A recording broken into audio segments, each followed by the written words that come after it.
കേരള രാഷ്ട്രീയത്തിൽ ശബരിമല ക്ഷേത്രം പലപ്പോഴും വലിയ രാഷ്ട്രീയ അജണ്ടകളായി മാറി തുടങ്ങിയിട്ടുണ്ട്.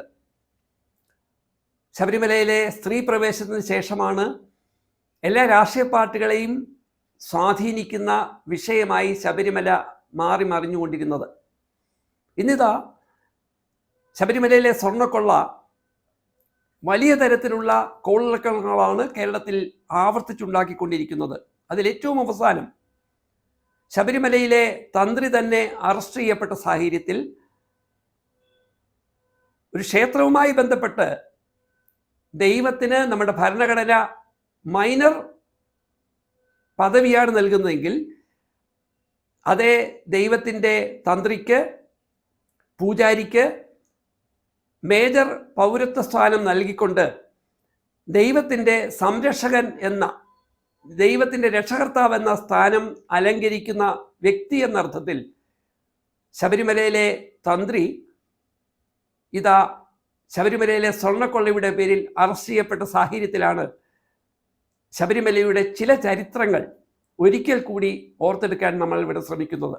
തന്ത്രി രാജീവര് നേരത്തെ വിശദീകരിച്ചത്, ഞങ്ങൾ ദേവസ്വം ബോർഡിൻ്റെയോ മറ്റാരുടെയോ ശമ്പളക്കാരല്ല, എന്നാൽ ഞങ്ങൾക്ക് ശബരിമലയുമായി ബന്ധപ്പെട്ടുള്ള പൂർണ്ണമായ അവകാശങ്ങൾ നേരിട്ട് തന്നത് പരശുരാമ മഹർഷിയായിരുന്നു എന്നാണ്.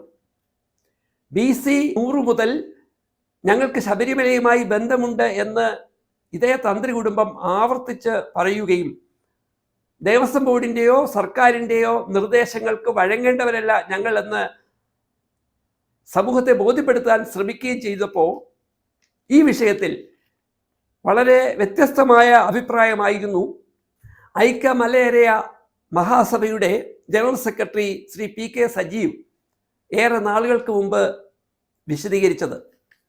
അവരുടെ വാദപ്രകാരം ശബരിമല ക്ഷേത്രം എന്നത് മലയരയരുടെ കുടുംബക്ഷേത്രമാണെന്നും അതിലെ ഒന്നാമത്തെ പൂജാരി കരിമല അരയനും, രണ്ടാമത്തെ പൂജാരി കാളിനാനി അരയനും, മൂന്നാമത്തെ പൂജാരി കോർമന അരയനുമാണ് എന്ന് ചില രേഖകളെ അടിസ്ഥാനപ്പെടുത്തി ശ്രീ PK സജീവ് പറയുകയുണ്ടായി.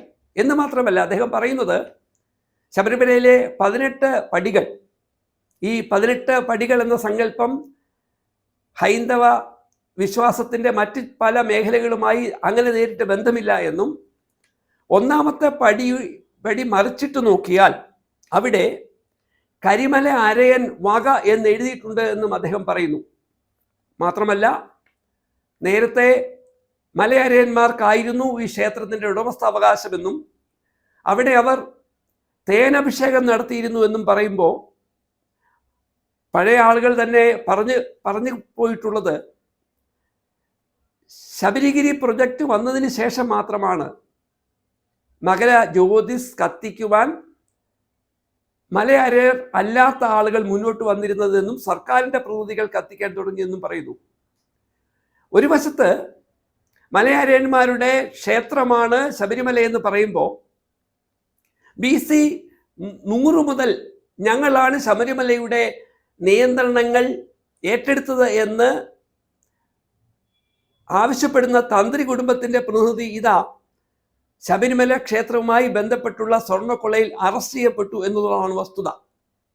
എന്ന് മാത്രമല്ല, ശബരിമല ക്ഷേത്രവുമായി ബന്ധപ്പെട്ട് 1902 ശേഷമാണ് ശബരിമലയിൽ തന്ത്രിമാരുടെ സ്വാധീനം വർദ്ധിച്ചതെന്നും തന്ത്രിമാർ തന്നെ നിയമിക്കപ്പെട്ടതെന്നും സ്വാമി അയ്യപ്പനുമായി ബന്ധപ്പെട്ട് അദ്ദേഹം മലയരയന്മാരുടെ ഒരു കാണപ്പെട്ട ദൈവമായി വളർന്നു വന്ന സ്വാമി അയ്യപ്പൻ സഖാവ് സുശീല ഗോപാലൻ്റെ കുടുംബത്തിൽ അദ്ദേഹം കുട്ടിയായിരിക്കുമ്പോൾ യോഗയും മറ്റും പഠിക്കാനെത്തിയെന്നും അതിനുശേഷം അദ്ദേഹം മലയരയന്മാരുടെ കാണപ്പെട്ട ദൈവം എന്ന അർത്ഥത്തിലേക്ക് മടങ്ങിപ്പോയി സ്വാമി അയ്യപ്പനായി മാറിയെന്നും മലയരയന്മാർ പറയുമ്പോൾ നമുക്കറിയാവുന്നൊരു വസ്തുത, ഈ പറയുന്ന ചീരപ്പൻ ചിറ കുടുംബത്തിനായിരുന്നു കുറേ വർഷങ്ങൾക്ക് മുമ്പ് വരെ അവിടെ വെടി വഴിപാട് നടത്തുവാനുള്ള അവകാശം.